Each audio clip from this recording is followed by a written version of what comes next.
Okay.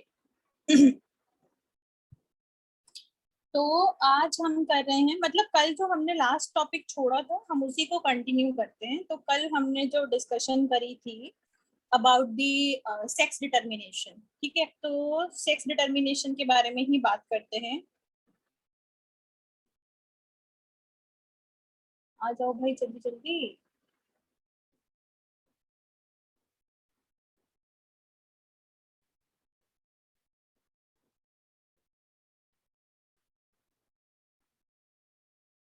अरे एक बार message Isha को पिंग कर देना, कहीं वो भूल तो नहीं गई।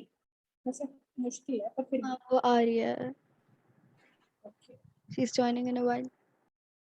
ओके, सो चलो जी, let's start with the sex determination. और तो आपने शायद टेबल बना लिया था क्या?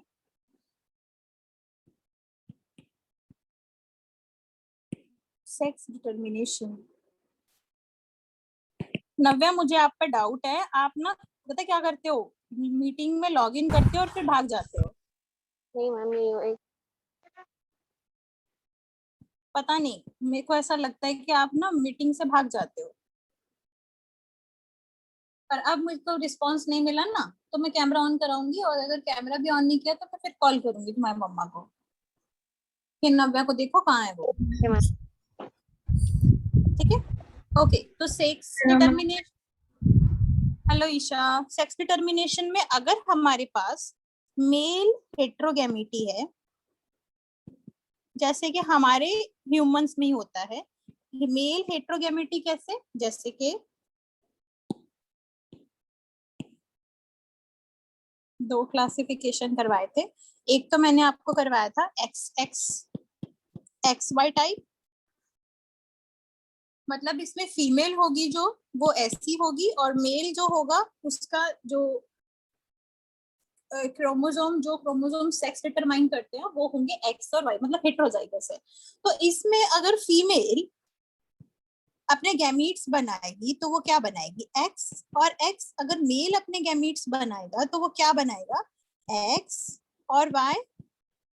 ये स्पर्म ले लो, और फिर उसके बाद प्रोबेबिलिटी क्या होगी, पुनेट स्क्वायर का जो बनेगा प्रोबेबिलिटी, वो कुछ ऐसा बनेगा, like X X from female, X Y from male, X X X X X Y X Y, और ये बेबीज जो हो गए वो हो गए ह्यूमंस के। तो एग्जाम्पल क्या है इसकी, ह्यूमंस।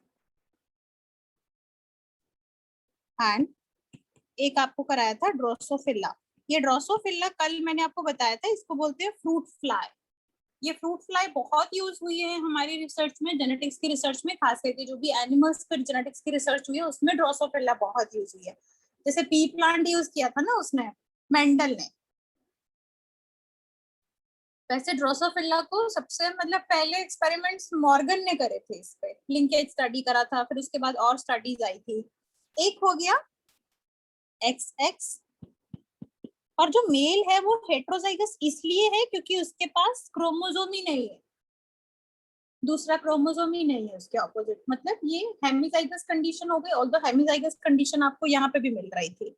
मींस यहाँ पे भी कुछ ऐसा ही देखने को मिल रहा था कि एक्स के ऑपोजिट एक्स नहीं है, एक्स के ऑपोजिट वाई है। मतलब अगर एक्स क्रोमोजोम पे कोई जीन होगा और वो अगर रिसेसिव होगा तो देयर इज अ चांस कि जो रिसेसिव जीन है उसका भी एक्सप्रेशन होगा। ये हम आगे भी डिस्कस करेंगे। कुछ जो डिजीज होती है जो एक्स क्रोमोजोम से रिलेटेड होती है, खास करके अगर वो रिसेसिव कंडीशन में है, तो फीमेल में एक्सप्रेशन करने के लिए एक्स एक्स दोनों चाहिए ना। मान लो अगर आपके पास ई सेक्स पे कुछ है, कुछ हीमोफीलिया का ही ले लो क्योंकि ये डिजीज ऑलरेडी एक्स रिसेसिव है। तो फीमेल में एक्सप्रेशन देने के लिए अगर ये रिसेसिव है तो दोनों एक्स एक्स क्रोमोसोम पे होना चाहिए, तभी तो फीमेल को हीमोफीलिया होगा। लेकिन अगर मेल की कंडीशन ले तो मेल के पास तो एक ही एक्स क्रोमोसोम है, और एक्स क्रोमोसोम जो है वो काफी बड़ा होता है, और जो वाई क्रोमोसोम है वो काफी छोटा होता है। अगर इसके यहाँ पे हीमोफीलिया का जीन है, मींस अगर इसके पास रिसेसिव जीन है और इसके पास वाई है, अब रिसेसिव को रोकने के लिए तो यहाँ पे कुछ भी नहीं है ना, खाली जगह है।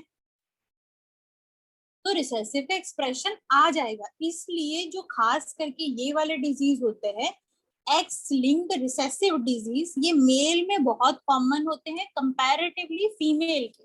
फीमेल में एक्सप्रेशन करने के लिए उनको दो दो, जो कि रेयर होगा। मींस फीमेल में एक्सप्रेशन करने के लिए एक्चुअल में देखो, अगर ये एक्स और ये एक्स दोनों के पास जो है हीमोफीलिया, दोनों के पास ही हीमोफीलिया का जीन है, ठीक है, तो इसका मतलब इसके मॉम डैड को ट्रैक करें तो एटलीस्ट मॉम इसकी ऐसे करके होनी चाहिए और डैड इसके इन्फेक्टेड ही होने चाहिए, तभी तो दोनों एक्स क्रोमोसोम यहाँ से एक एक्स क्रोमोसोम मिलेगा और एक एक्स क्रोमोसोम यहाँ से मिलेगा, जो कि बहुत ही रेयर केस होगा ना, तभी तो फीमेल जो है वो डिजीज होगी। लेकिन आगे फिर से डिस्कस करेंगे हम जब कलर ब्लाइंडनेस वापस डिस्कस करेंगे, मतलब अभी हम डिजीज के बारे में डिस्कस नहीं कर रहे हैं, अभी हम सिर्फ सेक्स डिटर्मिनेशन के बारे में डिस्कस कर रहे हैं। तो ये वाला जो है हमारा एक्स एक्स, ये हो गया हमारा फीमेल और ये x0 हो गया हमारा मेल।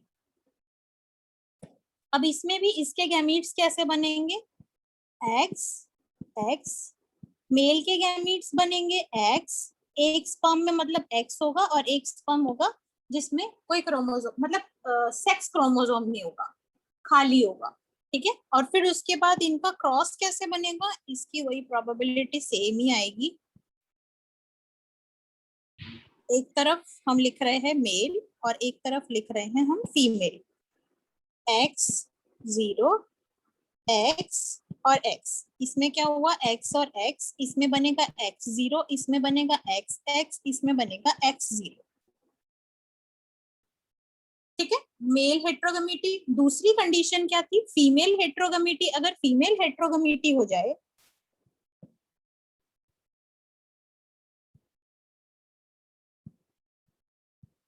बस इस कंडीशन में क्या होगा, जो फीमेल है वो जेंडर डिसाइड करेगी, ये वाई है मतलब ई नहीं है यहाँ पे,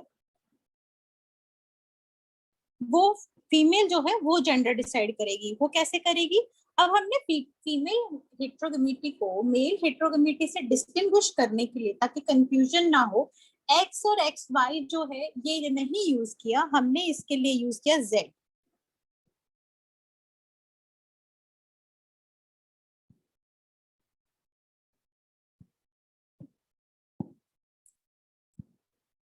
Z Z, Z W type, और दूसरा हो गया जेड जेड, जेड0 टाइप। इसमें क्या होगा, ये हमारी, अब इसमें फीमेल हेट्रोजाइगोट सॉरी हेट्रोजाइगस है एक्चुअली, हाँ हेट्रोजाइगस है या हेट्रोगेमिटी है, तो इसमें ये वाला कौन होगा, जेड जेड क्या होगा, मेल के फीमेल,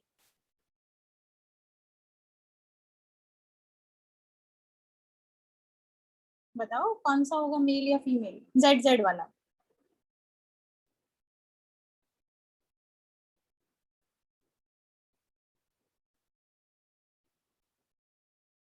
अरे ये होमोजाइगस है, तो होमोजाइगस कौन होना चाहिए, मेल या फीमेल।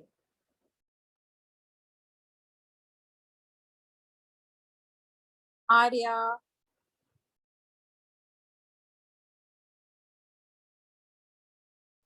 हेलो आर्या, ईशा, कनन, पता नहीं। हाँ ईशा क्या हाँ है, हाँ, मेरे को पता नहीं। अच्छा पता नहीं है ईशा। केविन आपको पता है, हाँ फीमेल होना चाहिए। फीमेल नहीं केविन, यहाँ पे ना अगर फीमेल हेट्रोगेमिटी है मतलब वो हेट्रोजाइगस है, तो ये फीमेल नहीं है, ये मेल होना चाहिए। ये वाला जो है ये फीमेल होना चाहिए, क्योंकि फीमेल यहाँ पे जेंडर डिसाइड करेगा, ठीक है। ये वाले सिंबल्स तो ध्यान में है ना आपको, ये मेल के लिए यूज करते हैं, ये फीमेल के लिए यूज करते हैं, मैंने पहले भी यूज किए हुए हैं ये,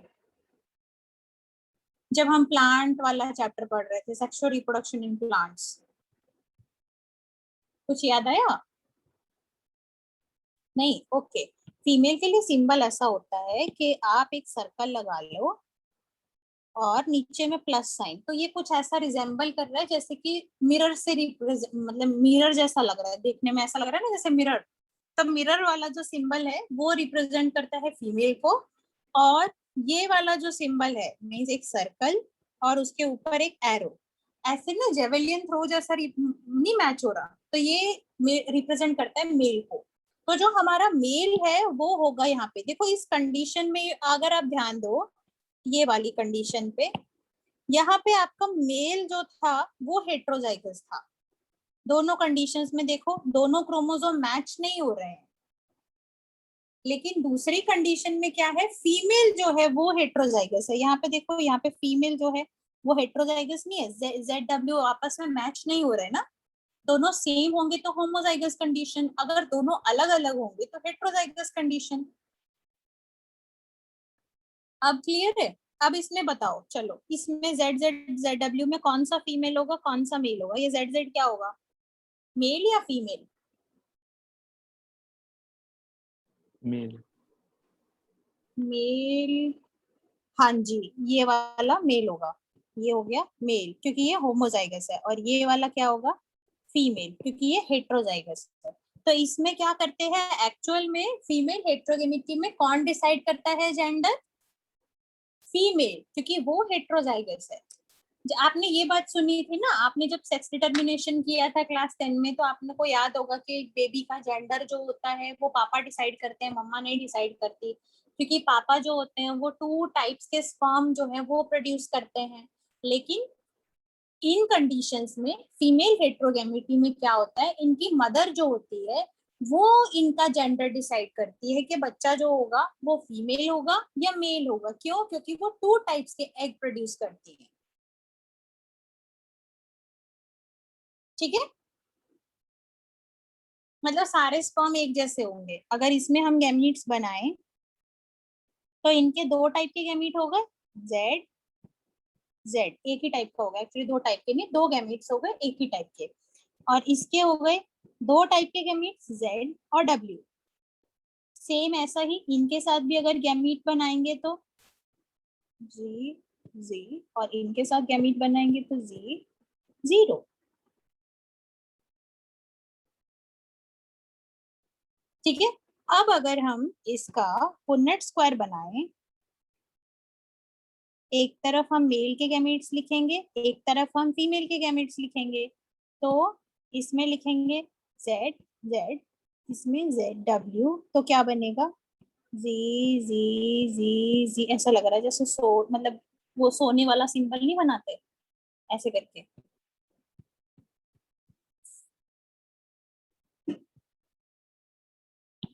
ठीक है, उसके बाद ये हो गया ZW, ये भी हो गया ZW।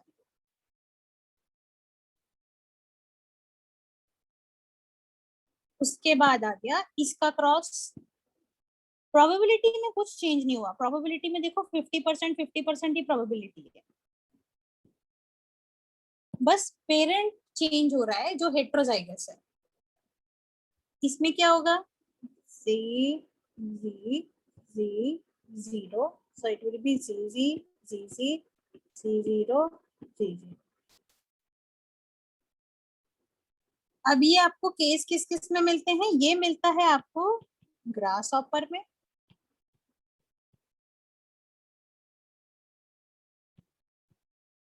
और ये वाला मिलता है आपको कुछ बटरफ्लाइज में और कुछ फाउल्स में। बटरफ्लाइज में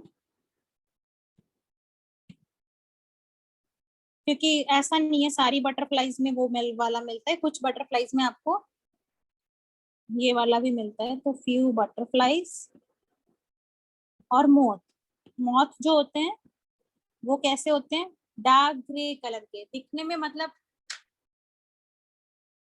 कुछ सुना होगा आपने, लाइट में वो आ जाते हैं ना, कुछ कीड़े से आ जाते हैं जो बटरफ्लाई जैसे दिखते हैं, मतलब साइज में। बाकी जो उनकी अपीयरेंस होती है, एक्चुअल में अपीयरेंस जो होती है वो वैसी नहीं होती है, मतलब बटरफ्लाई जैसी नहीं होती है, एकदम ग्रे ग्रे कलर के अच्छे से, मतलब बदरंग से होते हैं, अच्छे सुंदर से नहीं होते, जैसे बटरफ्लाई बड़ी सुंदर सी होती है ना वैसे नहीं होते वो।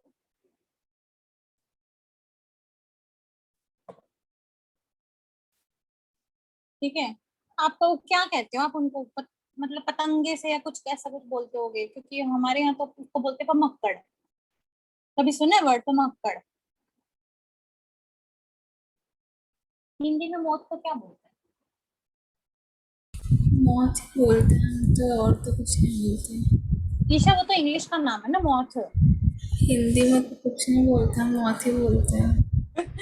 ओके, तो आई थिंक ततैया बोलते हैं। ततैया तो वो होता है वास्प। येलो वाला होता है ना। हाँ, वो तो वास्प होता है, वो तो दिन में घूमता है। पता नहीं क्या कहते हैं, बट आप समझ गई क्या कौन से वाला? हाँ मैम। मुझे ना इसी पे जोक याद आ गया। वो वाला नहीं था जो एक गाना आया था, यार मेरा, क्या था वो? अरे यार, अभी जो बड़ा फेमस सा हुआ था, सरगुन का गाना नहीं आया था, भूल गया कौन सा गाना था। यार मेरा, हाँ यार मेरा तितलियां वर्गा, याद आ गया। तो ऐसी बात हो रही थी दोस्तों में, यार मेरा तितलियां वर्गा, कदे इस फूलते कदे उस फूलते, सुना ना, ये बड़ा फेमस सा हुआ था ये गाना। अच्छा भी है सुना मतलब। था, बहुत ही गंदा गाना था। है नव्या, इतना अच्छा गाना था वो। अच्छा चलो, मुझे अच्छे लगे थे उसके लिरिक्स, तो यार मेरा तितलियां वर्गा कभी इस फूलते कभी उस फूलते, तो मैंने कहा ना कि हमारे यहाँ मौत को पमक्कड़ बोलते हैं। तो ऐसे ही मैं गाना सुना रही थी, तो सार्कास्टिक तरीके से आगे से गाना आया, क्या आया, यार मेरा पमक्कड़ वर्गा कभी इस लाइट पे कभी उस लाइट पे। तो ये मोथ जो है, ये आते हैं कहाँ पे? फीमेल हेट्रोगैमिटी में, मतलब इनमें कौन बच्चे का जेंडर डिसाइड करेगा? फीमेल, क्योंकि वो 2 टाइप के एग प्रोड्यूस करेगा। ठीक है, ओके। तो अब आपको सेक्स डिटर्मिनेशन समझ में आ गया? बताओ जी, कहीं पे कुछ डाउट? क्योंकि फिर अब हम हनी भी पढ़ने वाले हैं। कल मैंने आपको एक वीडियो भी दिखाई थी।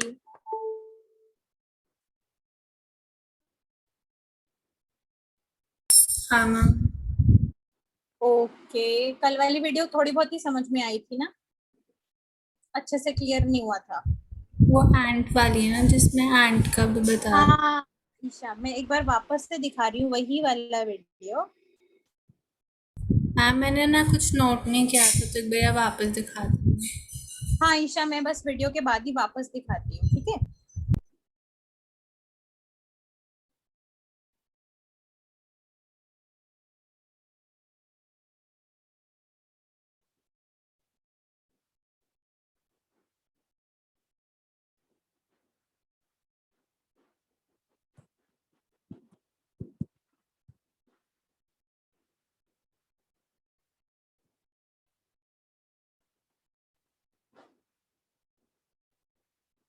ओके, आपको स्क्रीन विजिबल है?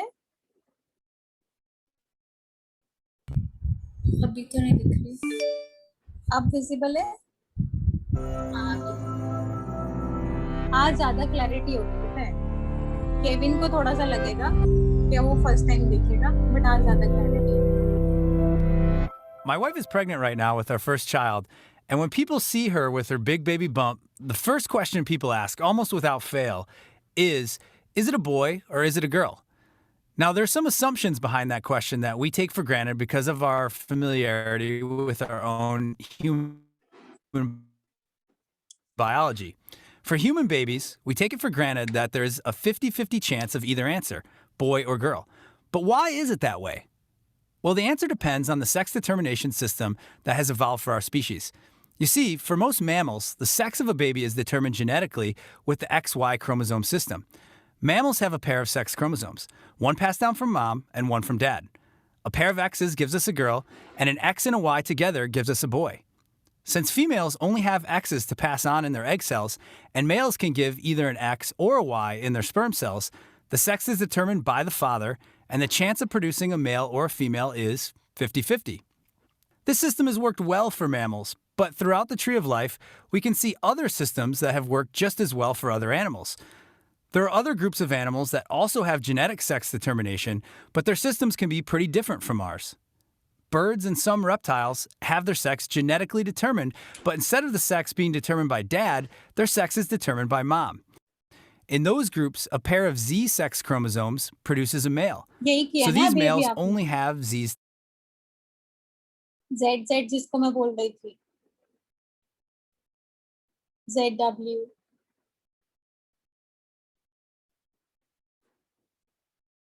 To give.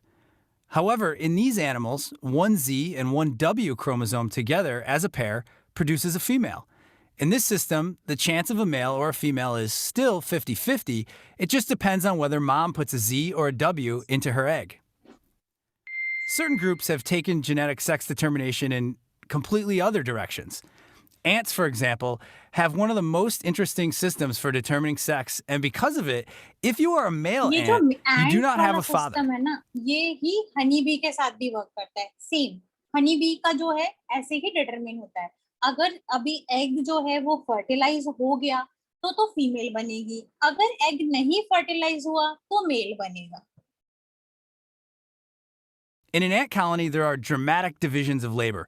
There are soldiers that defend the colony, there are workers that collect food, clean the nest, and care for the young, and there's a queen and a small group of male reproductives. Now, the queen will mate and then store sperm from the males, and this is where the system gets really interesting. If the queen uses the stored sperm to fertilize an egg, then that egg will grow up to become female. However, if she lays an egg without fertilizing it, then that egg will still grow up to be an ant, but it will always be a male. So you see, it's impossible for male ants to have fathers. And male ants live their life like this with only one copy of every gene, much like a walking sex cell.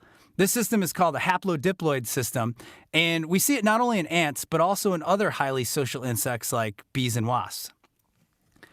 Since our own sex is determined by genes, and we do know of these other animals that have their sex determined by genes, it's easy to assume that for all animals, the sex of their babies still must be determined by genetics. However, for some animals, the question of whether it will be a boy or a girl has nothing to do with genes at all, and it can depend on something like the weather. These are animals like alligators and most turtles. In these animals, the sex of an embryo in a developing egg is determined by the temperature. In these species, the sex of the baby is not yet determined when the egg is laid, and it remains undetermined until sometime in the middle of the overall development period when a critical time is reached. And during this time, the sex is completely determined by temperature in the nest. In painted turtles, for example, warm temperatures above the critical temperature will produce females within the eggs, and cool temperatures will produce a male. I'm not really sure who came up with this mnemonic, but you can remember that when it comes to painted turtles, they are all hot chicks and cool dudes. For some tropical fish, the question of will it be a boy or will it be a girl isn't settled until even later in life. You see, clownfish all start out their lives as males. को आप नीमो However, वाली as they कहानी से mature, जानते हो they ना? Finding नीमो में Clownfish ही तो थी। एक तो ना आप इतने साइलेंट मोड पे हो। क्या मैम? फाइंडिंग नीमो में आपको नहीं क्लाउनफिश देखी थी ना? नीमो जो थी वो क्लाउनफिश ही तो थी। उसमें क्या होता है कि जो सेक्स है वो मतलब उनका जैसे पहले वो जस्ट जब पैदा होते हैं तो मतलब ये सेक्स जो है ये मतलब बाय क्रोमोसोम से नहीं, एनवायरमेंटल फैक्टर से डिटरमाइन होता है। ठीक है, तो एक क्लाउनफिश दोनों मतलब कभी फीमेल कभी मेल ऐसा लाइफ भी जी सकती है। Become female. They also spend their lives in small groups with a strict dominance hierarchy where only the most dominant male and female reproduce. And amazingly, if the dominant female in the group dies, the largest and most dominant male will then quickly become female and take her place, and all the other males will move up one rank in the hierarchy. In another very different ocean animal, the green spoonworm, the sex of the babies is determined by a completely different aspect of the environment. For this species, it is simply a matter of where a larva happens to randomly fall on the sea floor. If a larva lands on the open sea floor, then it will become a female. But if it lands on top of a female, then it will become a male. So for some species, the question of boy or girl is answered by genetics. For others, it's answered by the environment. And for others still, they don't even bother with the question at all. Take whiptail lizards, for example. For those desert lizards, the answer is easy. It's a girl. It's always a girl. They are a nearly all female species, and although they still lay eggs, these eggs hatch out female clones of themselves. So will it be a girl or will it be a boy? Throughout the entire animal kingdom, it does really all depend on the system of sex determination. For humans, that system is a genetic XY system. And for me and my wife, we found out it's gonna be a baby boy. आज ज्यादा समझ में आया? Hello. Yes, ma'am. Yes, mom. Okay. Kanan आपको अच्छे से समझ में आया? Yes, ma'am. केविन आपको समझ में आया? Yes, ma'am. ओके. चलो अब आगे बढ़ते हैं और अब करते हैं हम हनी बी का जो डिटर्मिनेशन है, सेक्स डिटर्मिनेशन, और उसकी कॉलोनी में क्या सिस्टम चलता है एक्चुअली हनी बी में. तो जो हमारी हनी बी होती है उसमें एक होती है क्वीन बी, यही फर्टाइल बी होती है. हनी बी की कॉलोनी में क्या चलता है, एक होती है क्वीन बी, और ये क्वीन बी जो होती है ये होती है फर्टाइल. मतलब ये इस पर डिपेंड करता है कि ये एग्स कौन से देती है. एग्स तो वैसे एक ही टाइप की देती है, फर्टिलाइज करे कि ना फर्टिलाइज करे. आपने देखा था ना एंट का बिहेवियर. तो अब ये दो टाइप के एग जो होते हैं, एक तो अनफर्टिलाइज्ड एग,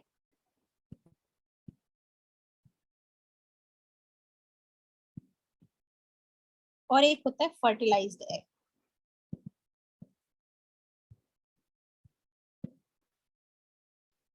अनफर्टिलाइज्ड एग होता है n और फर्टिलाइज्ड हो गया 2n. तो जो डिप्लॉयड है उसमें आगे क्या होगा, एक को फीड करी जाती है रॉयल जेली और एक को खिलाई जाती है बी ब्रेड. जिसको खिलाएंगे रॉयल जेली वो बनेगा क्वीन, जिसको खिलाएंगे बी ब्रेड मतलब नॉर्मल साइज, ये रॉयल जेली हो गई, जिसको खिलाएंगे फीड करेंगे रॉयल जेली वो बनेगा फ्यूचर का क्वीन, और जिसको खिलाएंगे बी ब्रेड वो बनेगा फ्यूचर का स्ट्राइल फीमेल. ये कौन सी फीमेल होती है, जो वर्कर बी होती है, ये बनेगी वर्कर बी.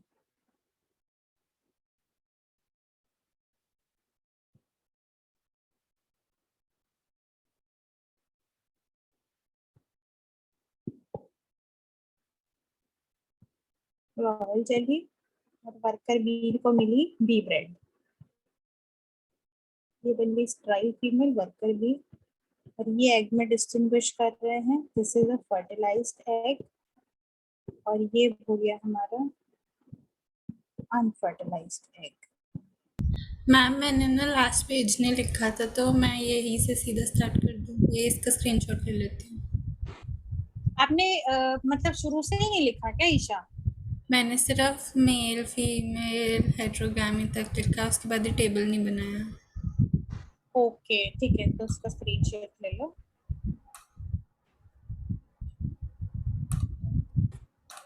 ले लिया. उसके बाद अगर हमारा जो अनफर्टिलाइज्ड एग है, अनफर्टिलाइज्ड एग जो है वो सीधा का सीधा डेवलप हो जाता है मेल में, और ये मेल जो होगा इसको हम बोलते हैं ड्रोन. ये हो गया मेल, और ये है हैप्लॉइड, और इस प्रोसेस को क्या बोलते हैं, पार्थिनोजेनेसिस.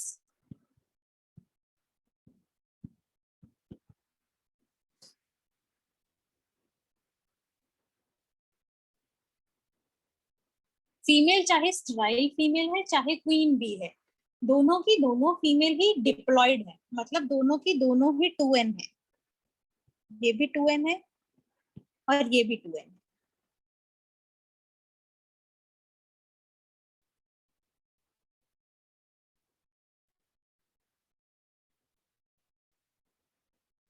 ठीक है. अब पूरी क्वीन बी की पूरी मतलब हनी बी की जो सिचुएशन है वो क्लियर है. तो और रात हो गया.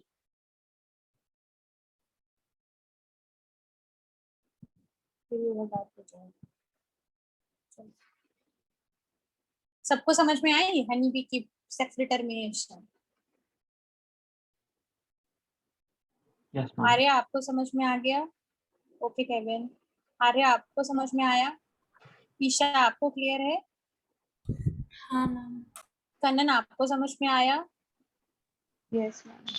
नव्या आपको समझ में आया? Yes ma'am. ओके नव्या, आज पूरी क्लास में ही है ना? Yes ma'am. ओके, अब आते हैं म्यूटेशन पे।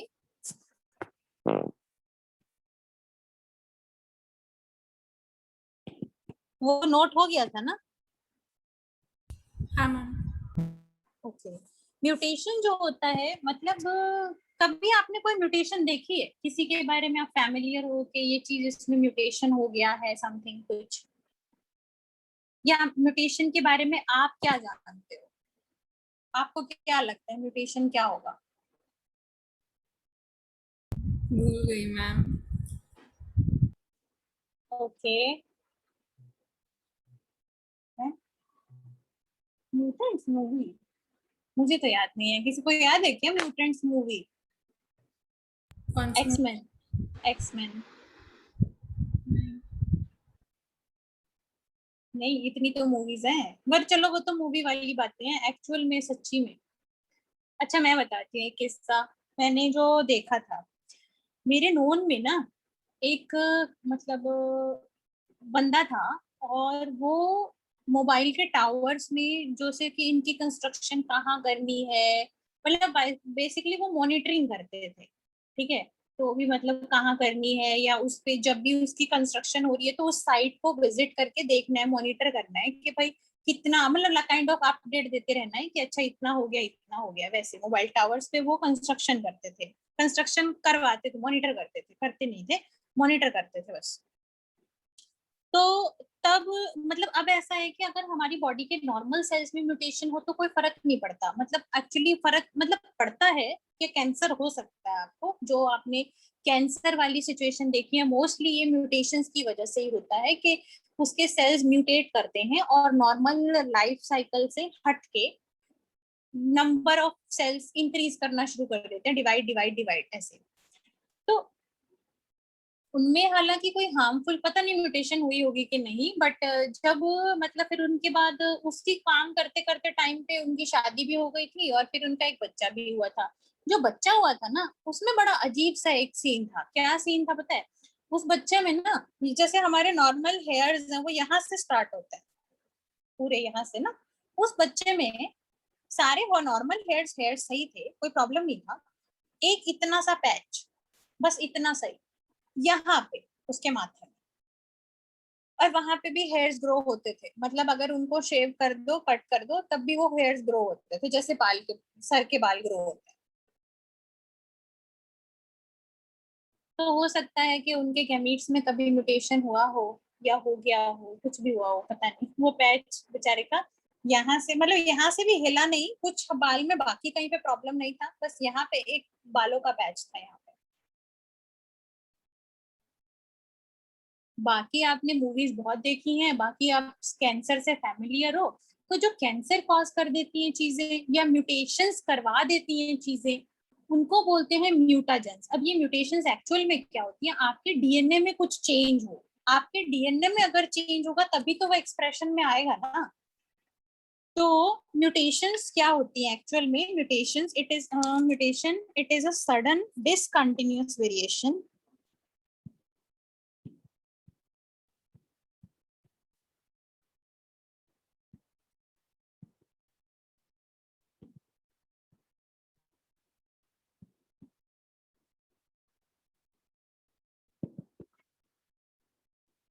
due to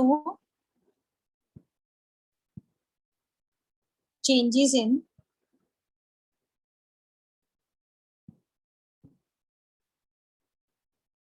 genes and chromosomes.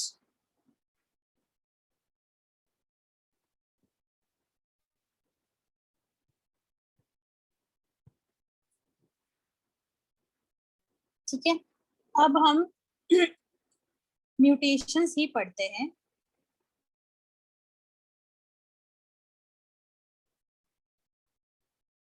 और आपका ना पूरा लैंडस्केप में एक पेज लग जाएगा, तो ये मेरे को आगे शिफ्ट करना पड़ेगा। तो मैम इसके बाद मतलब इसको भी लैंडस्केप में ही लिख दूं? म्यूटेशन को नहीं, डेफिनेशन अगर आपने लिख दी है तो कोई बात नहीं, कहीं पे भी फिट कर दो उसको। बट आगे जो पेज चाहिए आपको वो लैंडस्केप में यूज होगा। मतलब मेरे को ये एडवांटेज है ना कि मैं उसको कम छोटा बड़ा कर सकती हूँ, लेकिन आपको तो आप तो अपने पेज पे करोगे तो आप उसको छोटा बड़ा नहीं कर पाओगे।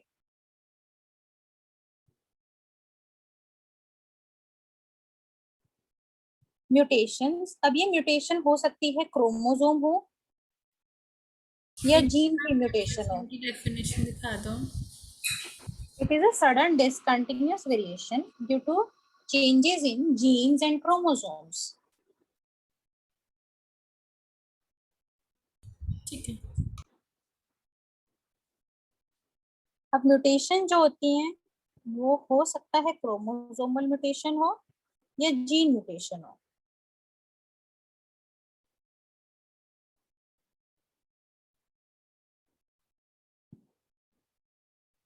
क्रोमोसोमल म्यूटेशन या जीन म्यूटेशन।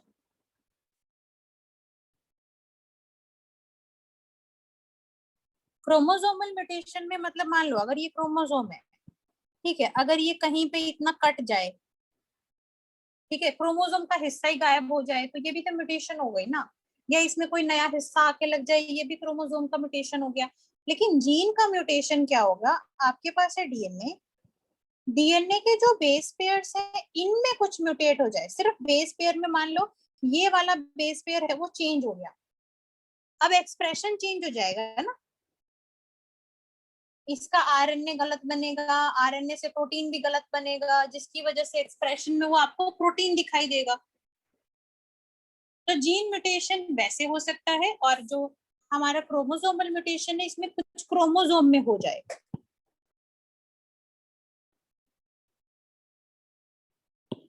तो क्रोमोसोमल म्यूटेशन में आगे हो सकता है कि क्रोमोसोम का नंबर चेंज हो जाए या कुछ शेप चेंज हो जाए, मतलब मॉर्फोलॉजिकल म्यूटेशन।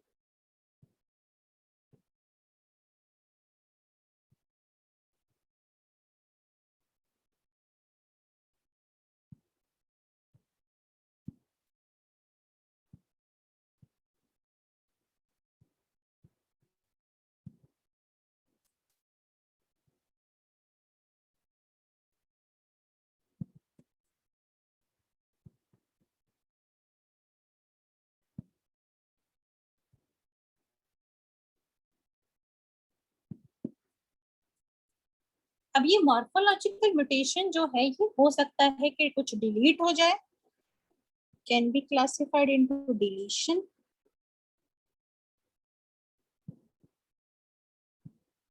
डिलीशन मतलब अगर आपके पास ये ले लीजिए क्रोमोसोम था, क्रोमोसोम में ये है ए, ये है बी, ये है इसके ऊपर सी और ये डी, और ये चेंज हो जाए, ऐसे समझिए कि मान लो ए जो है वो रह गया और बी गायब हो गया, सी और डी वैसे का वैसा ही है। तो यहाँ पे देखो बी है नहीं है, यहाँ पे बी है यहाँ पे नहीं है, तो डिलीट हो गया ना ये क्रोमोसोम से।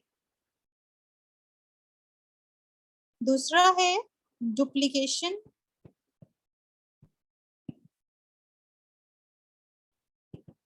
मान लीजिए यही क्रोमोसोम था,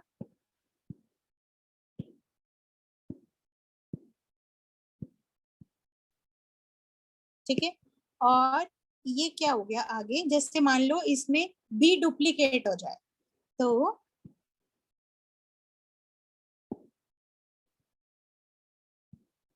सी और डी में कोई प्रॉब्लम नहीं है, ए बी बी, बी दो बार आ गया, ये भी तो प्रॉब्लम हो गई ना। एक होता है इन्वर्जन और एक होता है ट्रांसलोकेशन। इन्वर्जन में क्या होगा, ये सारे मॉर्फोलॉजिकल म्यूटेशन के टाइप है।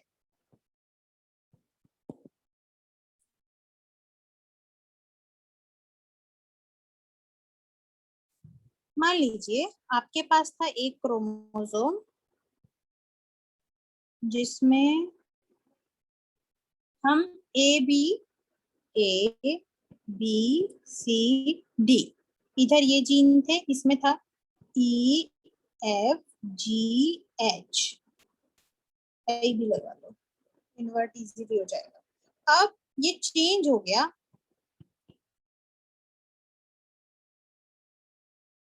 ए बी सी डी में कोई चेंज नहीं हुआ, लेकिन ए का ए, बी का बी, सी का सी, डी का डी। ठीक है, अब क्या हुआ कि मान लो एफ जी एच जो है ये वाला, एफ जी एच, ये सीक्वेंस इन्वर्ट हो गया। मैं इसको यहीं पे मार्क कर देती हूँ। ये था ई, वैसे का वैसे, एच जी एफ और आर, उल्टा हो गया मतलब।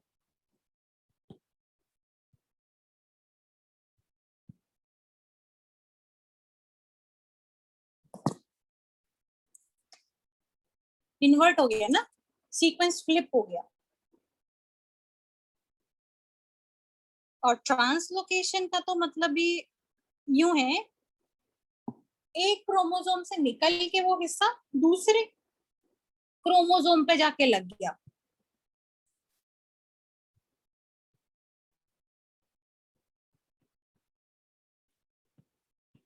पोजीशन ही चेंज कर गया। मान लीजिए ये क्रोमोसोम था जिसके ऊपर जीन था ए बी सी डी, एक क्रोमोसोम के ऊपर था ए बी सी, और ले लीजिए डी ई एफ। दूसरा क्रोमोसोम था, उसके ऊपर जीन थे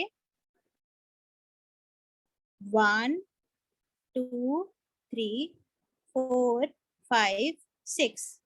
अब ये क्या हो गए,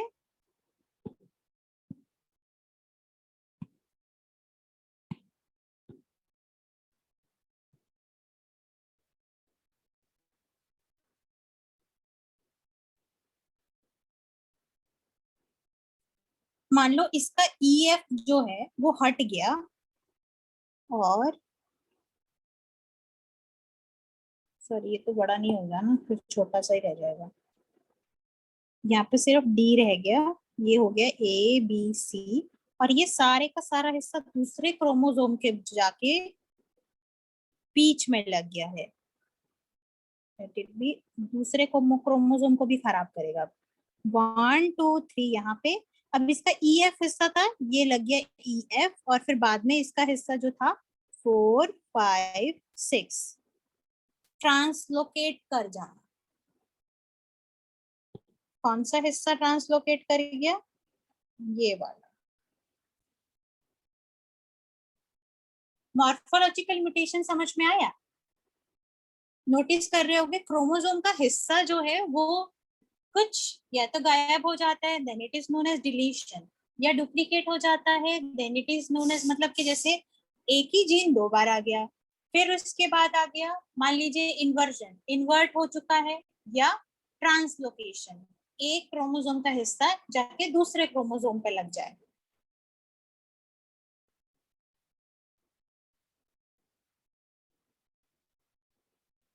ठीक है, फिर ये समझ में आ रहा है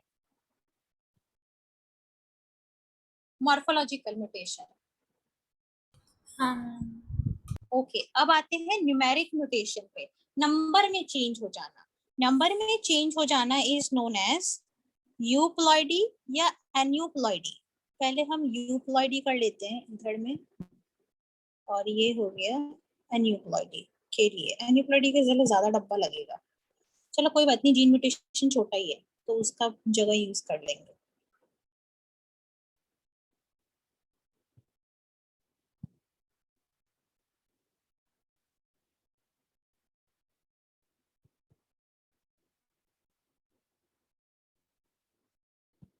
ये है यूप्लॉइडी और ये है एन्यूप्लॉइडी। दोनों का मतलब ये है यूप्लॉइडी का मतलब है जो नंबर होगा वो चेंज होगा बाय सेट। बताती हूँ कैसे set change, number change bye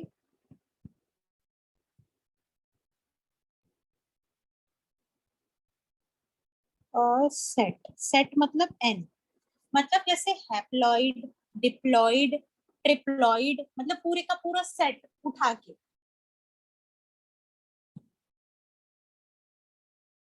ये नॉर्मली ह्यूमंस में होता नहीं है, बट आपको ये प्लांट्स में मिल जाएगा।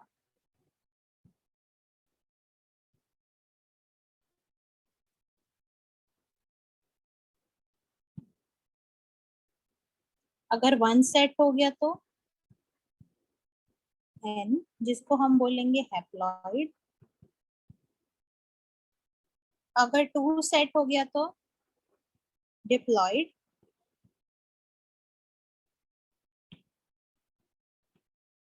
अगर थ्री सेट हो गया तो ट्रिप्लॉइड। जैसे हम जो आज वो खाते हैं ना व्हीट, गेहूं, वो हेप्टप्लॉइड है, मीन 7n है वो हमने हाइब्रिड रेडी किया था प्रोडक्शन को इंक्रीज करने के लिए। Euploidy number of change of chromosome by, पूरा पूरा का सेट ही चेंज होगा। मतलब वन सेट तो बोले हैप्लॉइड, टू सेट तो डिप्लॉइड, थ्री सेट तो ट्रिप्लॉइड। अब एन्यूप्लॉइडी में क्या होता है, क्रोमोसोम का नंबर चेंज होता है, और वो भी कैसे, क्रोमोसोम नंबर चेंज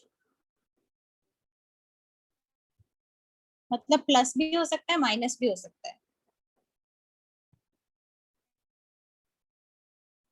बाय या तो प्लस होगा या माइनस होगा 1, या प्लस होगा या माइनस होगा 2,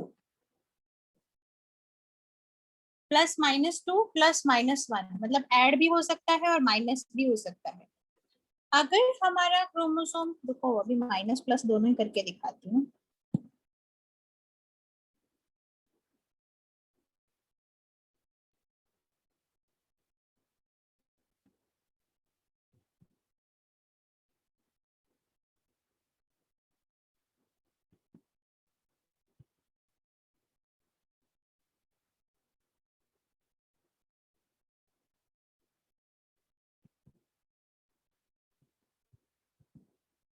अगर मैं दोनों को अलग अलग मार्क कर रही हूँ, ये प्लस है और ये माइनस है,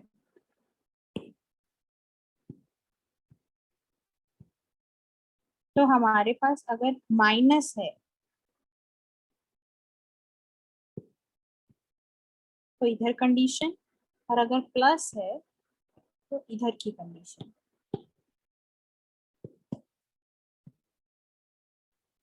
माइनस है तो मतलब क्रोमोसोम्स कम है, अब कम में से भी क्या पता -1 भी हो सकता है और -2 भी हो सकता है। अगर -1 हो रहा है तो हम उसको बोलते हैं मोनोसोमी।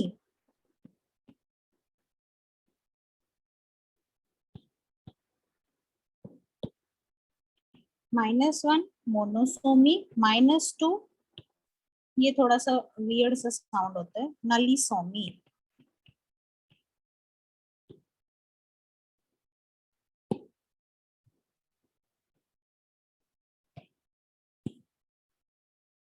इसमें मोनोसोमी में एग्जांपल है डिजीज का टर्नर सिंड्रोम,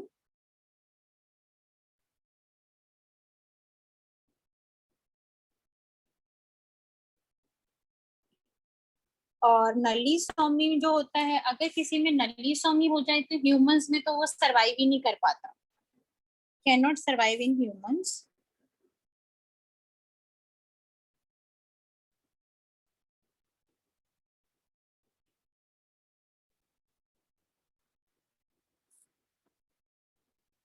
और अगर +1 हो जाए मैम ये क्या लिखा है अभी, can't survive in humans, cannot survive in humans.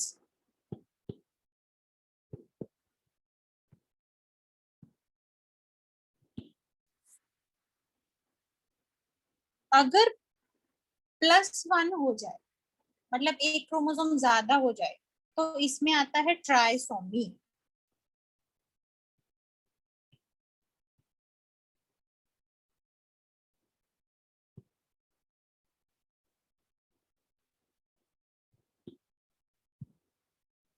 Example down syndrome.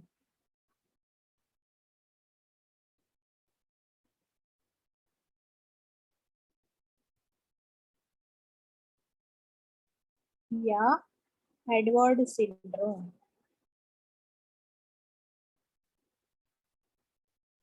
या ये जिस बंदे ने डिस्कवर किए थे उनके नाम है ये, क्लाइनफेल्टर्स सिंड्रोम।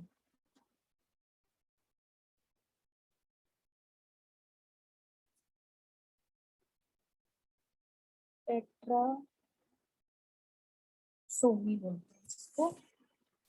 टेट्रासोमी भाई एग्जिस्ट नहीं करता है ह्यूमंस में। तो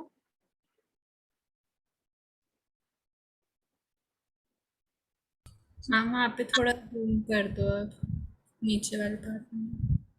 ठीक है, हाँ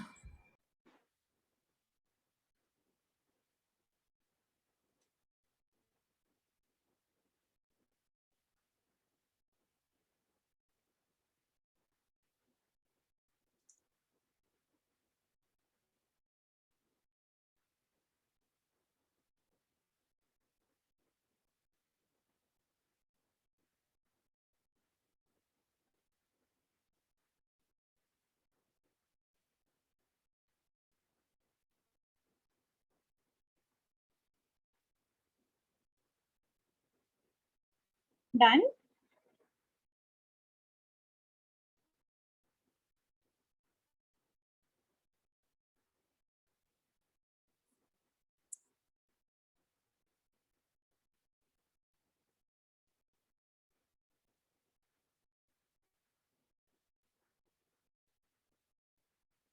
हाँ मैम।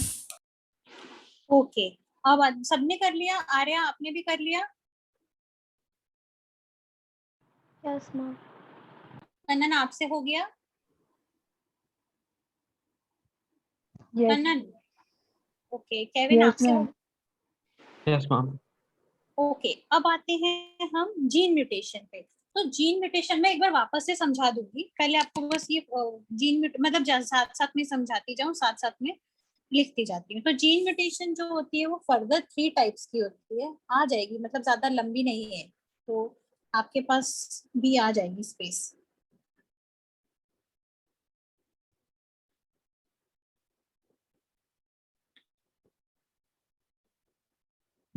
फर्स्ट वाली है पॉइंट म्यूटेशन।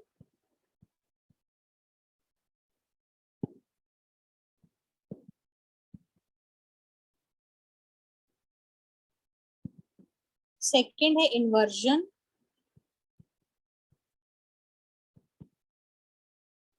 और थर्ड है फ्रेम शिफ्ट।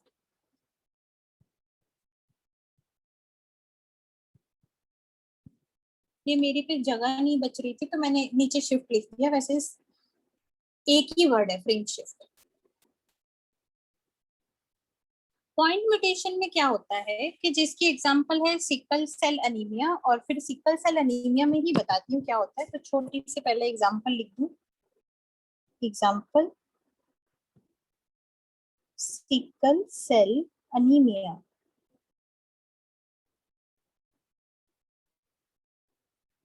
अब ये एनीमिया जो होता है, सिकल सेल एनीमिया, इसमें क्या होता है आपको याद है? आपके पास जो डीएनए था उसमें 4 बेसेस होते हैं, नाइट्रोजनस बेस,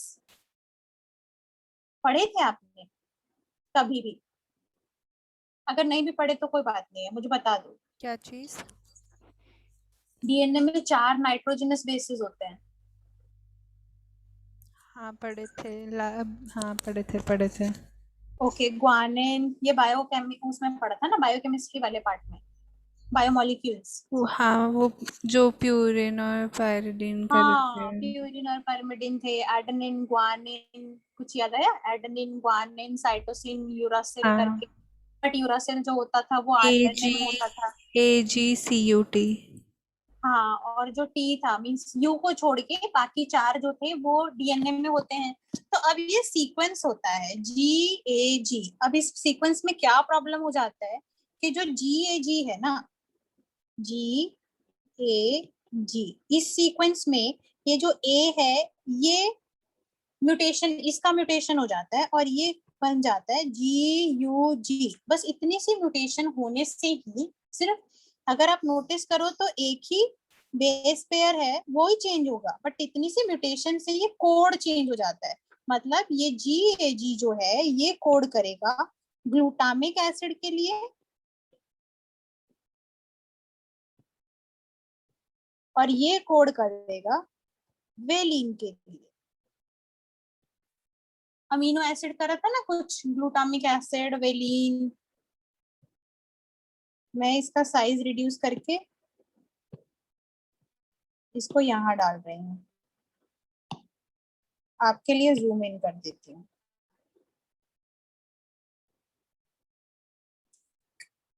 जिसकी वजह से सिकल सेल अनीमिया हो जाता है। सिकल सेल अनीमिया में इतना ड्रास्टिक चेंज होता है कि हमारे जो नॉर्मल राइबोस आरबीसीज होते हैं, रेड ब्लड सेल्स, उनकी शेप सिकल जैसी हो जाती है। तो दिक्कत है ना। अब इसकी दिक्कत क्या होती है, इन बंदों को एनीमिया रहता है, और अगर ये होमोजाइगस कंडीशन में पहुंच जाए ना, मतलब अगर इसके दोनों जीन्स, मतलब इसके पास सिकल सेल एनीमिया वाले पहुंच जाए तो बहुत ही मुश्किल होता है इन वाले बंदों का सरवाइव करना।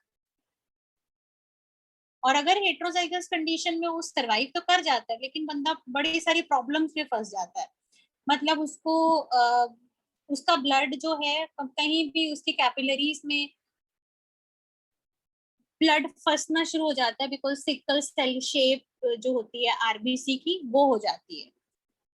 मेरे पास एक है सिकल सेल का, मैं दिखाती हूँ आपको।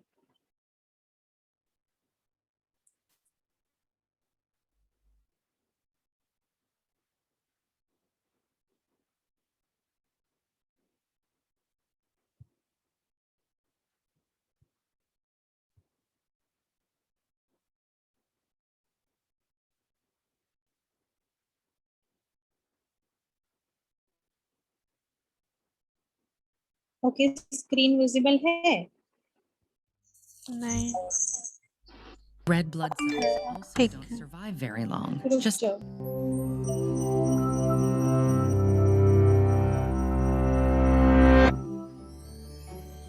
what shape are your cells? Squishy cylinders? Jagged zigzags? You probably don't think much about the bodies of these building blocks, but at the microscopic level, small changes can have huge consequences.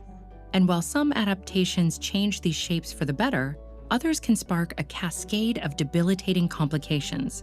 This is the story of sickle cell disease. Sickle cell disease affects the red blood cells, which transport oxygen from the lungs to all the tissues in the body. To perform this vital task, red blood cells are filled with hemoglobin proteins to carry oxygen molecules. These proteins float independently inside the red blood cell's pliable donut-like shape, keeping the cells flexible enough to accommodate even the tiniest of blood vessels.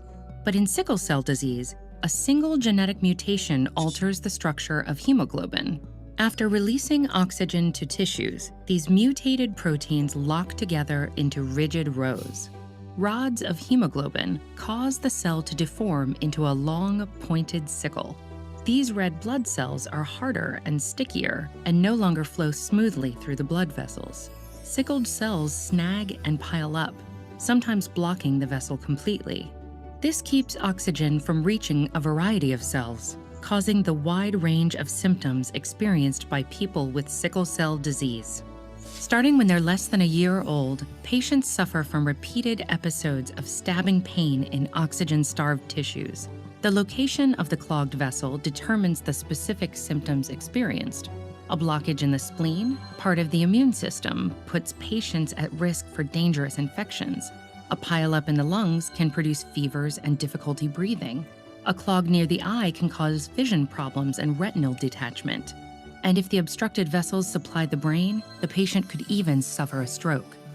Worse still, sickled red blood cells also don't survive very long, just 10 or 20 days, versus a healthy cell's 4 months.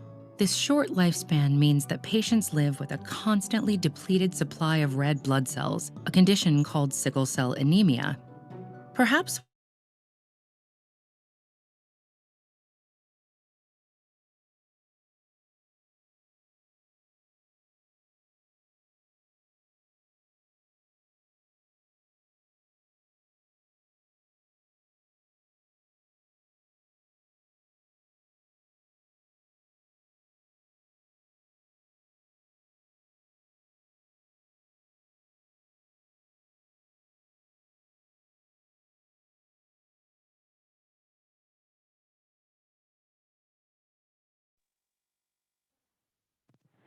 Ma'am, I'm not able to hear the audio.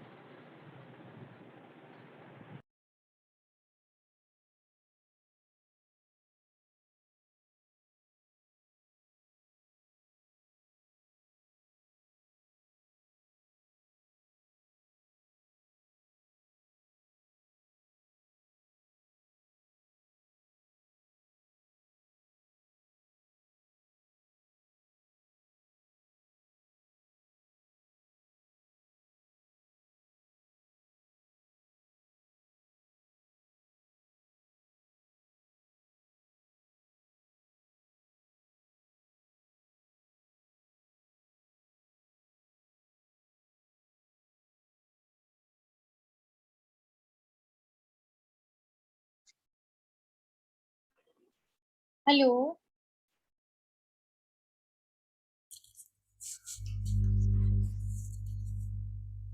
Isha आवाज नहीं आ रही है मुझे आपकी। मेरी आवाज आ रही है आपको? बीच में एकदम पॉज हो अब आ गया रही है था। मैम? हाँ, अब आ रही है। रुको, मेरे को लीव करने दो। अच्छा, होस्ट अभी मैं ही हूँ ना उधर वाली साइड में, तो जब तक वो नहीं लीव करेगा।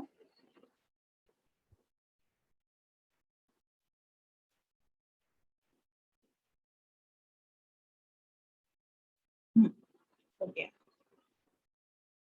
अभी भी होस्ट, अब होस्ट कौन है?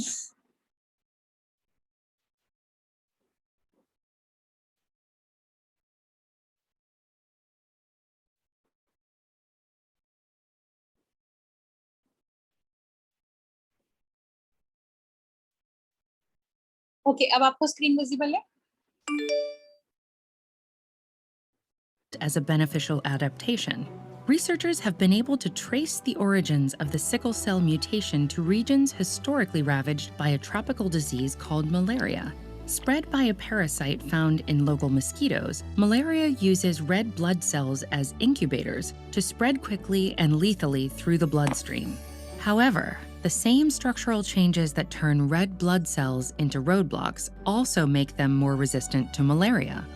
And if a child inherits a copy of the mutation from only one parent, there will be just enough abnormal hemoglobin to make life difficult for the malaria parasite, while most of their red blood cells retain their normal shape and function.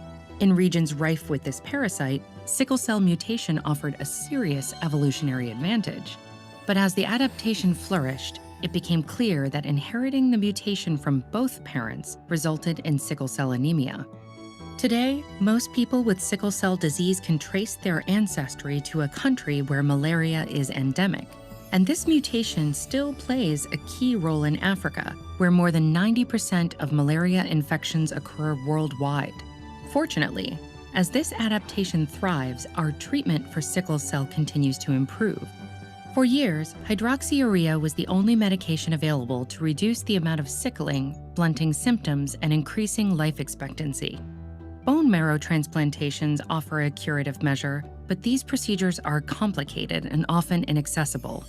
But promising new medications are intervening in novel ways, like keeping oxygen bonded to hemoglobin to prevent sickling, or reducing the stickiness of sickled cells. And the ability to edit DNA has raised the possibility of enabling stem cells to produce normal hemoglobin. As these tools become available in the areas most affected by malaria and sickle cell disease, we can improve the quality of life for more patients with this adverse adaptation.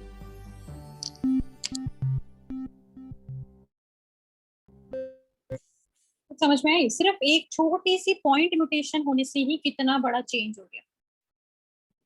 सिर्फ एक ए का adenine का uracil मतलब ये जो हमारा ये mutation जो होती है ये एडेनिन का सिर्फ यूरासिल बन गया, मींस ए का यू बन गया, जिसकी वजह से सिर्फ एक्सप्रेशन में क्या हो गया, ग्लूटामिक एसिड का वेलिन बन गया।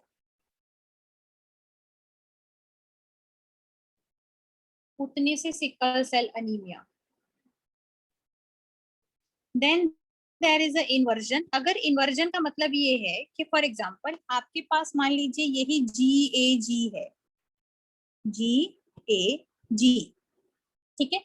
अब अगर आप इसमें नोटिस करोगे तो GAG में क्या हो गया, GGA, मींस इन्वर्जन कैसे हो गया। अगर आप यहाँ पे देखो ये था AG, ये AG इन्वर्ट हो गया, GA में कन्वर्ट हो गया, तो यहाँ पे आपको म्यूटेशन दिखाई दे रही है, मींस इन्वर्जन हो गया। कहां से कहां, ये इधर चला गया या ये बोल दो ये इधर आ गया, तो इन्वर्जन हो गई ना।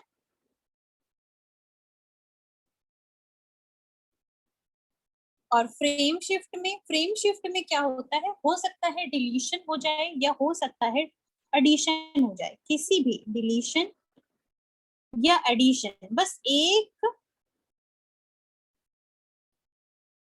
बेस पेयर की एडिशन या डिलीशन से ही बहुत बड़ा फर्क पड़ जाता है। कैसे पूरे का पूरा फ्रेम शिफ्ट हो जाता है। मान लीजिए आपके पास एक सेंटेंस है जिसको आप, वो सेंटेंस जो है 3 लेटर में ही पढ़ सकते हो आप, मतलब जो हमारा डीएनए का एक्सप्रेशन आता है आरएनए में, आरएनए से जो प्रोटीन बनते हैं वो आरएनए का जो कोड होता है वो 3 लेटर के कोड्स होते हैं, और वो कोड डिसाइड करते हैं कि अमीनो एसिड क्या होगा। जैसे आपने नोटिस किया होगा यहाँ पे भी मैंने 3 ही लेटर लिखे हैं, यहाँ पे भी मैंने 3 लेटर लिखे हैं, और यहाँ पे भी और यहाँ पे भी 3 लेटर लिखने का मतलब ये है कि ये 3 letter for example glutamic acid के लिए कोड करते हैं, ये 3 लेटर वेलिन के लिए कोड करते हैं। ऐसे ही जो ये 3 लेटर वाला सीन है इनको बोलते हैं कोडोन्स। ये कोडोन्स जो होते हैं ये हम 3 मतलब 1 2 3 फिर उसके बाद, और इसमें कोई ब्रेक नहीं होता, आपको सीक्वेंस में ही, मतलब राइबोसोम जो होता है वो सीक्वेंस में ही रीड करता है उसको। तो अगर मान लीजिए आपके पास था why did the cat eat rat, why, मैं छोटा छोटा करके लिखूं ताकि पूरा आ जाए, जस्ट एग्जांपल देने के लिए बता रही हूँ।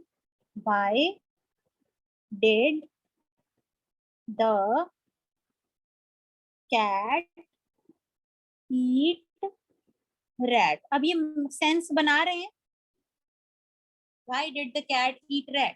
मान लीजिए हम इसमें से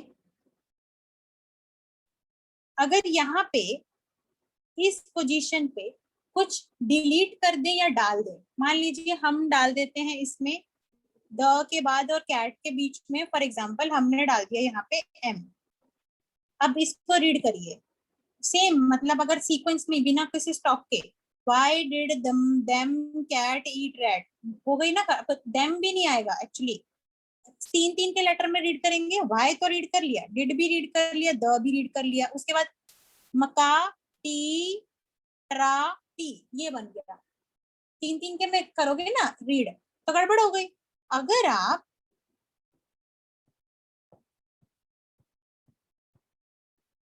इसको ऐड करने की बजाय पूरे का पूरा फ्रेम शिफ्ट हो जाएगा अगर आप डिलीट कर दो। मान लीजिए आप इसको में से सी डिलीट कर देते हो, ये हमने सी डिलीट कर दिया। अब इसको रीड करके देखो, व्हाई डिड द एटर एट, कुछ सेंस नहीं बन रही ना, ये पूरा यहाँ तक तो ठीक आता है, द तक सीक्वेंस बिल्कुल ठीक है, लेकिन उसके बाद सीक्वेंस बिगड़ जाता है। तो एक एडिशन से या एक डिलीशन से पूरे का पूरा फ्रेम आगे का शिफ्ट हो गया। ये बात समझ में आई? फ्रेम का शिफ्ट होना, फ्रेम शिफ्ट किसी भी वजह से हो सकता है, डिलीशन की वजह से भी, एडिशन की वजह से भी। मान लीजिए आपने बुक्स रखी हुई थी एक सीक्वेंस में और बुक्स को नंबर दिया था 1 2 3 4 5 6 7 10 करके, ऐसे 10 तक नंबर में थी बुक्स। और अब उस बुक्स में से मान लीजिए आप 7 नंबर की बुक को कुछ और ऐड कर रहा है, तो उनकी सीक्वेंस चेंज हो जाएगी ना। 1 2 3 4 5 6 7, 7 और 6 के बीच में अगर आपने कुछ ऐड किया है तो आपको 6 के बाद उस बुक को रीड करना पड़ेगा, उस बुक का कुछ नंबर होगा, अगर मान लो उस बुक का x है नंबर, तो इट्स लाइक 1 2 3 4 5 6, फिर उसके बाद x 7 8 9 10। अगर हम वहां से 7 बुक नंबर हटा दें तो नंबर क्या होगा? 1 2 3 4 5 6 8 9 10। मतलब समझ गए ना? तो पूरा जो उसके बाद का फ्रेम होगा वो पूरे का पूरा शिफ्ट हो जाएगा। क्यों शिफ्ट हो जाएगा? बिकॉज रीडिंग हम 3 में करते हैं। अगर 3 के 3 ही गायब हो जाए, मान लो हम कैट को ही गायब कर दें, Why did the eat rat? Meaning तो चेंज होता है ये सेंटेंस का, लेकिन फिर भी एक ही जीन खराब होगा। कुछ समझे? ये हमारे पास टोटल म्यूटेशंस है। आर्या, समझ में आया? Yes, ma'am. ईशा, आपको क्लियर हुआ? हाँ मैम। कन्नन, आपको समझ में आया?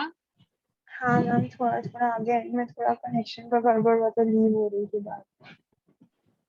ओके कन्नन, मैं वापस एक बार समझा देती हूँ। केविन, आपको समझ में आया? Yes, ma'am. नव्या, आपको समझ में आया? Yes, ma'am. ओके, म्यूटेशंस हमारे पास 2 टाइप की है। कौन कौन सी म्यूटेशंस है? म्यूटेशंस हमारे पास जो 2 टाइप की है, एक तो क्रोमोसोम में ही कुछ बदल जाए, ये क्रोमोसोमल म्यूटेशन हो गई, क्रोमोसोम में ही कुछ बदल गया।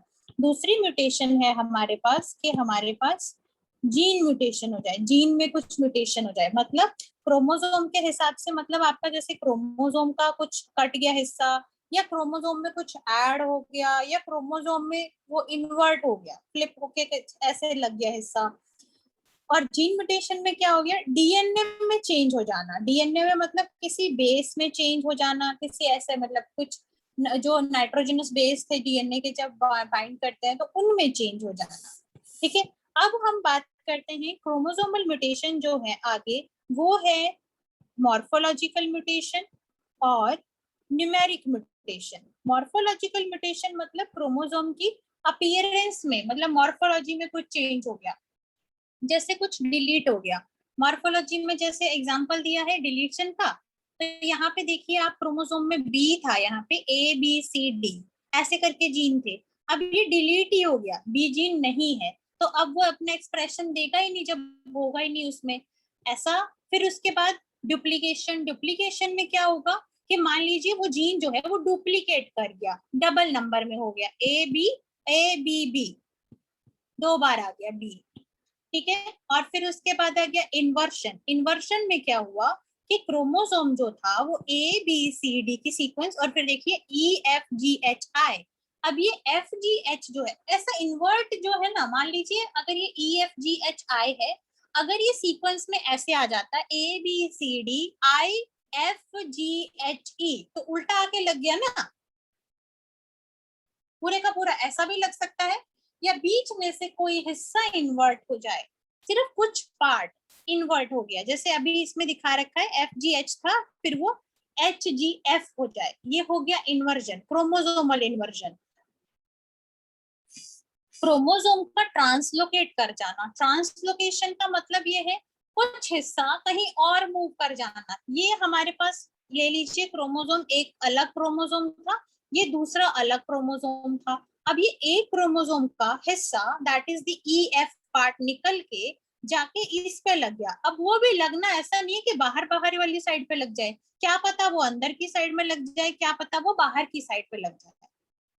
ये हो गए क्रोमोसोमल अबरेशंस, मींस क्रोमोसोम में नंबर में चेंज होना। अबरेशन में तो वैसे काफी न्यूमेरिक म्यूटेशन भी आ जाता है, अब्रेशंस में, बट क्रोमोसोमल म्यूटेशन में, क्योंकि दोनों जो क्रोमोसोमल म्यूटेशंस हैं वो उसको हम क्रोमोसोमल अब्रेशंस भी बोल सकते हैं। अब वो किसी मॉर्फोलॉजिकल रीजन की वजह से मॉर्फोलॉजिकल म्यूटेशन भी हो सकता है या न्यूमेरिक म्यूटेशन भी हो सकता है, नंबर में चेंज होना। नंबर में चेंज होना एक तो हो गया यूप्लॉइडी।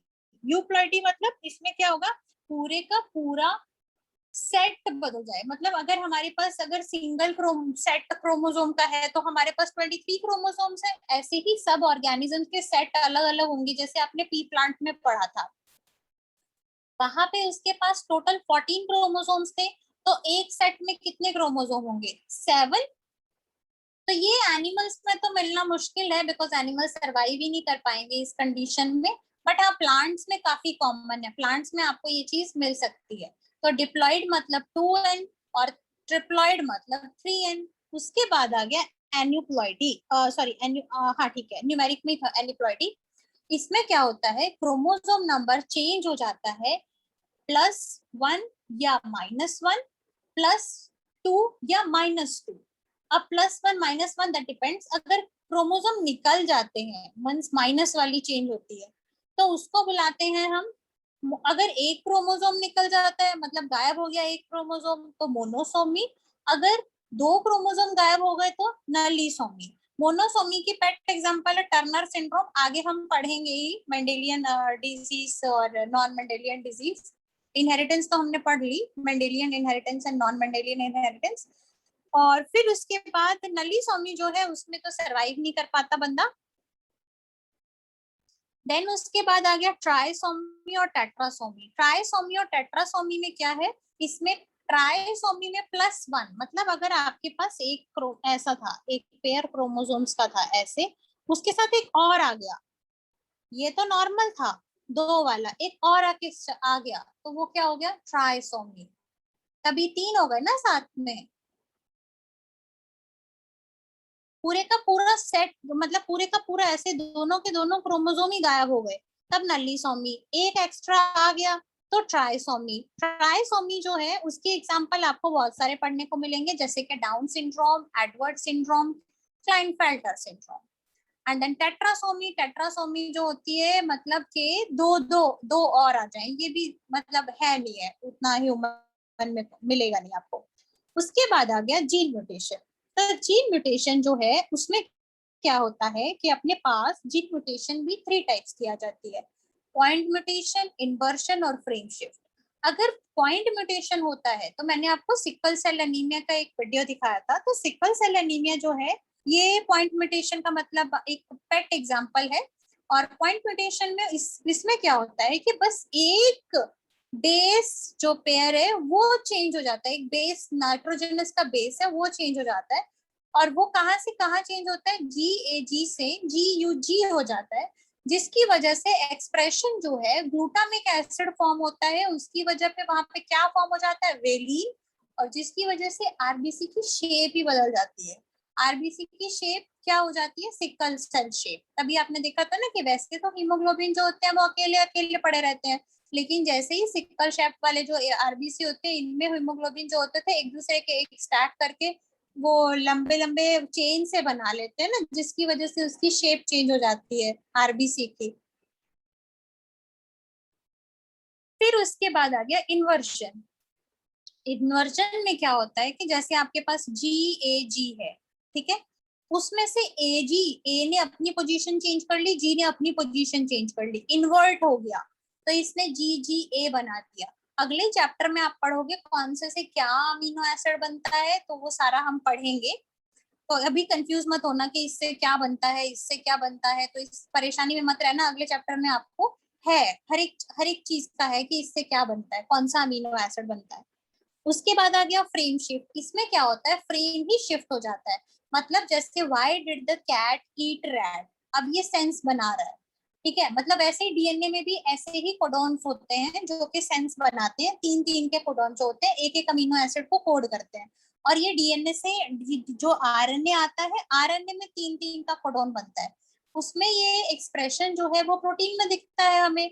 अब क्या होता है कि अगर एक नाइट्रोजनस बेस को भी अगर आपने डिलीट कर दिया या ऐड कर दिया, जहां पे भी आपने डिलीट या ऐड किया उसके बाद का जो भी आपका फ्रेम होगा वो शिफ्ट हो जाएगा। ये बात समझ में आई? इसलिए इसको बोलते हैं फ्रेम शिफ्ट म्यूटेशन।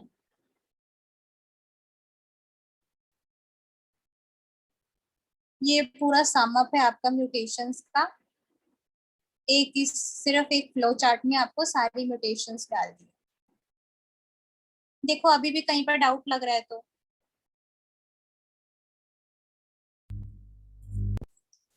अभी तो कुछ डाउट नहीं लग रहा, मैं एक बार एनसीईआरटी करूंगी तो मैं